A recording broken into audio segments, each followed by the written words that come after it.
L'honorable député de Drummond. Monsieur le Président, à la page 83 du budget 2024, on peut lire ceci.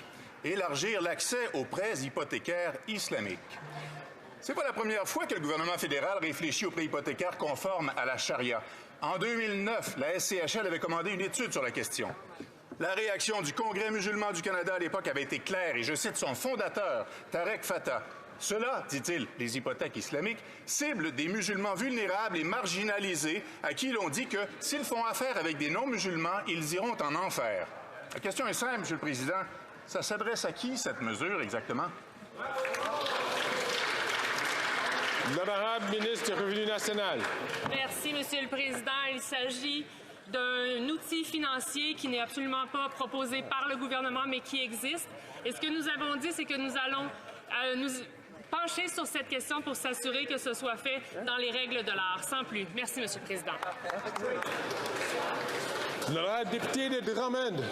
Monsieur le Président, mardi, le lieutenant du Québec nous faisait la leçon. Le Canada est un pays laïque. On est attaché à la laïcité, nous autres aussi. On est Québécois. Ils cherchent juste la chicane. Vous connaissez la rengaine, Monsieur le Président.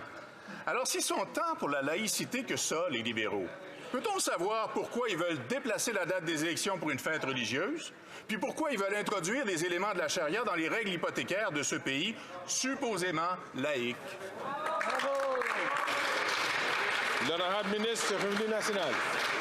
Merci, Monsieur le Président. Encore une fois, il s'agit d'un outil financier qui n'est absolument pas proposé par notre gouvernement. On s'intéresse au produit, on veut savoir s'il est juste, s'il répond aux règles. Alors, on va simplement se pencher sur cette question, mais il n'y a aucune intention de notre gouvernement d'appuyer. On veut juste s'assurer que c'est juste. Merci, Monsieur le Président. L'honorable député de Drummond. On va m'expliquer pourquoi ils ont mis ça dans le budget, Monsieur le Président. Là, je comprends pas trop. En tout cas, chose certaine, on assiste ici à un choc des valeurs. Alors que le ministre de la Justice entend financer avec l'argent des Québécois la contestation de la loi québécoise sur la laïcité de l'État, les libéraux songent à intégrer davantage de religion dans les lois canadiennes. Je cite encore Tarek Fatah, fondateur du Congrès musulman du Canada, sur les hypothèques islamiques. Nous voyons cela, dit-il, comme le front financier du mouvement islamiste. C'est des mots graves, Monsieur le Président. Le gouvernement va-t-il reconnaître qu'il ne défend pas la laïcité, mais plutôt qu'il met de plus en plus de religion dans les affaires de l'État? Bravo! L'honorable ministre du Revenu national.